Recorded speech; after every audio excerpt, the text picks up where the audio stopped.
রাধে কৃষ্ণের জয়। রাধে রাধে। আমার সকল সুধী ভক্তবৃন্দের চরণে আমার আন্তরিক শতকোটি প্রণাম। আসুন আমরা শ্রীমদ্ ভগবদ গীতার আলোচনায় প্রবেশ করি। আমরা পূর্বের ভিডিওতে তৃতীয় অধ্যায়ের 21তম শ্লোকটি অধ্যয়ন করেছি। সেখানে প্রভু কি বলেছিলেন? নিষ্কাম ভাবে কর্তব্য কর্ম করতে বলেছিলেন এবং স্বয়ং তিনি নিজে নিষ্কাম ভাবে কর্তব্য কর্ম করেন। অর্থাৎ প্রভুর কিছু না করার থাকা সত্ত্বেও কিন্তু প্রভু কর্তব্য করেন। কেন? কারণ মহান ব্যক্তিরা যা করেন সাধারণ ব্যক্তিরা তা অনুসরণ করেন। এবার দেখুন ভগবান এবার পরবর্তী পরপর 3টি শ্লোকে কি বলবেন? তার নিজের উদাহরণ দেবেন, অর্থাৎ নিজের উদাহরণ দিয়ে লোক সংগ্রহের যে ব্যাপার সেই ব্যাপারটিকে প্রভু ধীরে ধীরে দৃঢ় করেছেন। প্রভু কি বলেছেন? আসুন আজকে আমরা 3টি শ্লোকের মধ্যে প্রথম শ্লোকটি অধ্যয়ন করি, অর্থাৎ 22 নম্বর। 22, 23 এবং 24 এই 3টি শ্লোকে প্রভু নিজের উদাহরণের কথা বলেছেন। 22 নম্বর শ্লোকে প্রভু কি বলেছেন? ন মে পার্থন্তি কর্তব্যং ত্রিষু লোকেস্তু কিঞ্চন নানবাপ্তং বক্তব্যং বর্ত এব চ কর্মণি। অর্থাৎ প্রভু কি বললেন? হে পার্থ, আমার ত্রিলোকে কোনো কিছু অর্থাৎ কোনো কর্তব্য করার নেই। কেন? কারণ আমার প্রাপ্ত বা অপ্রাপ্তব্য কিছুই নেই। অর্থাৎ প্রভু এখানে কি বোঝাতে চাইলেন? প্রভু এইটি বোঝাতে চাইলেন যে স্বয়ং ঈশ্বর হয়েও তিনি কর্তব্য করেন, অথচ দেখুন ঈশ্বরের কিন্তু কোনো কিছু করার থাকে না। তিনি যদি মনে করেন সেকেন্ডের মধ্যে আবার নতুন করে কোনো একটি পৃথিবী তৈরি করবেন, তবুও তিনি তা করতে পারেন। আমরা প্রত্যেকে শ্রীরামচন্দ্র রূপে বা শ্রীকৃষ্ণ রূপে এমনকি শ্রী চৈতন্য মহাপ্রভু রূপেও দেখে এসেছি আমার প্রভু কি করেছেন, কত পরিশ্রম করেছেন। ভাবুন তো, শ্রীরামচন্দ্র রূপে তিনি 14 বছর বনবাসে কাটিয়েছেন। তিনি তো স্বয়ং ঈশ্বর। তিনি তো পারতেন বনবাসে না গিয়ে রাজত্ব পরিচালনা করতে। তিনি নিজেই চেষ্টা করলেই কিন্তু মাতা কৈকেয়ীর মানসিকতাকে পরিবর্তন করতে পারতেন, কিন্তু প্রভু তা করেননি। কেন? কারণ প্রভু আমাদের সকলকে শিক্ষা দিয়ে গেছেন যে পিতৃ আদেশ মাতৃ আদেশ কিভাবে পালন করতে হয় নিষ্ঠা সহকারে নিষ্কাম ভাবে। অপরদিকে দেখুন শ্রীকৃষ্ণ অবতারে প্রভু কি ছিলেন? তিনি কিন্তু গোয়ালার ঘরে বড় হয়েছিলেন। অর্থাৎ আমরা সকলেই জানি পিতা নন্দ রাজা মাতা যশোমতীর ঘরে আমার প্রভু বড় হয়েছিলেন। সেখানেও আমরা কি লক্ষ্য করেছি? আমরা এইটি লক্ষ্য করেছি যে প্রভু কিভাবে খুব সকালে নবলক্ষ ধনু নিয়ে কি করতেন? বনে যেতেন।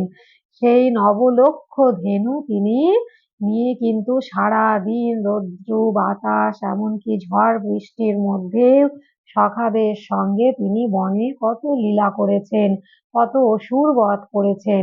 ভাবুন তো, প্রভু তো ইচ্ছে করলেই বাড়িতেই থাকতে পারতেন। একদিকে তিনি রাসনন্দন ছিলেন, অপরদিকে তিনি স্বয়ং ঈশ্বর। তবু কিন্তু তিনি তা করেননি। তিনি কি করলেন?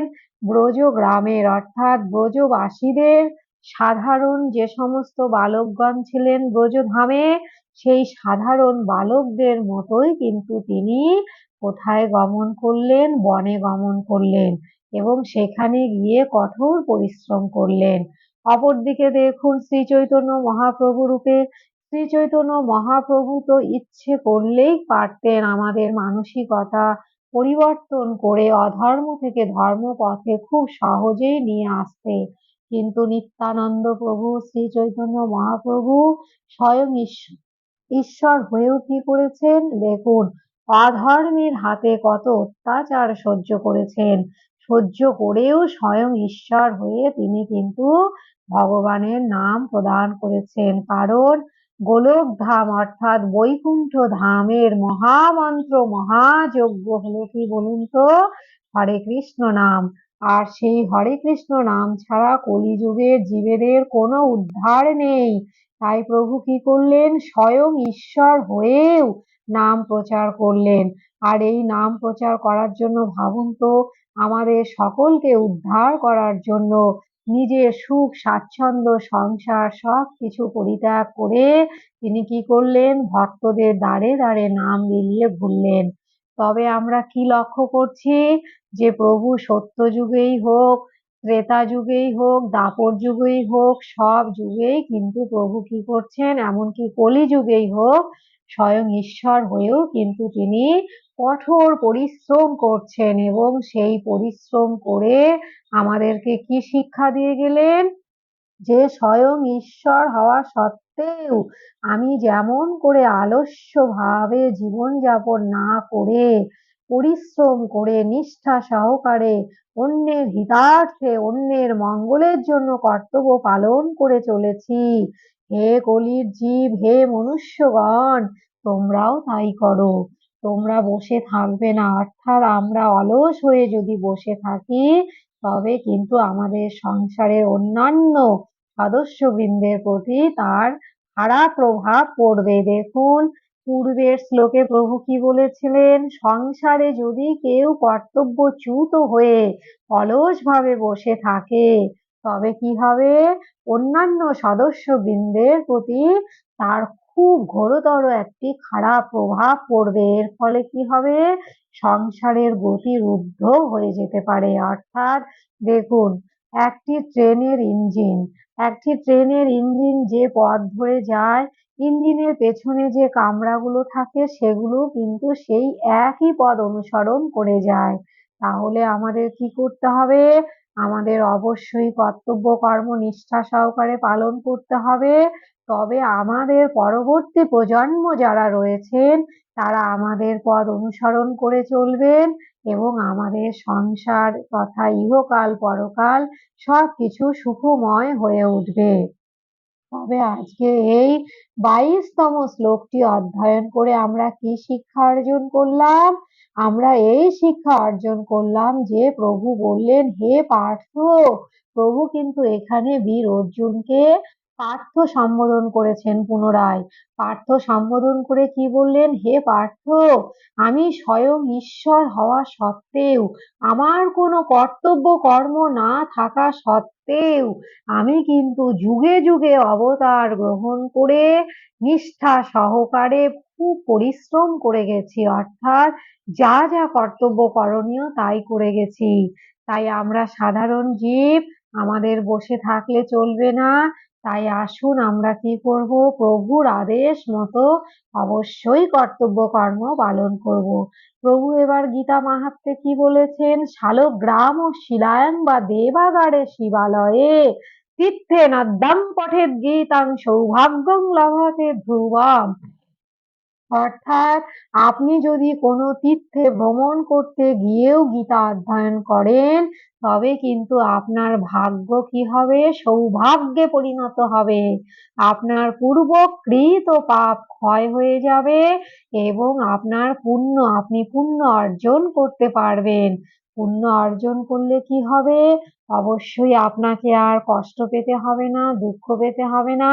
আমার শুধু ভক্তবৃন্দের চরণে আমি পুনরায় নিবেদন করছি, দেখুন, আমরা দুঃখ পেলে কষ্ট পেলে খুব ভেঙে পড়ি এবং ভাবি, হে প্রভু, আমরা তো ধর্মপথে রয়েছি, সৎ পথে রয়েছি, তোমার সেবা করার চেষ্টা করছি, তবু কেন দুঃখ পাচ্ছি। দেখুন, শ্রীমদ্ ভগবদ গীতা মাহাত্ম্যে প্রভু কি বলেছেন, প্রারব্ধের বশে সুখ দুঃখ তারও হয়।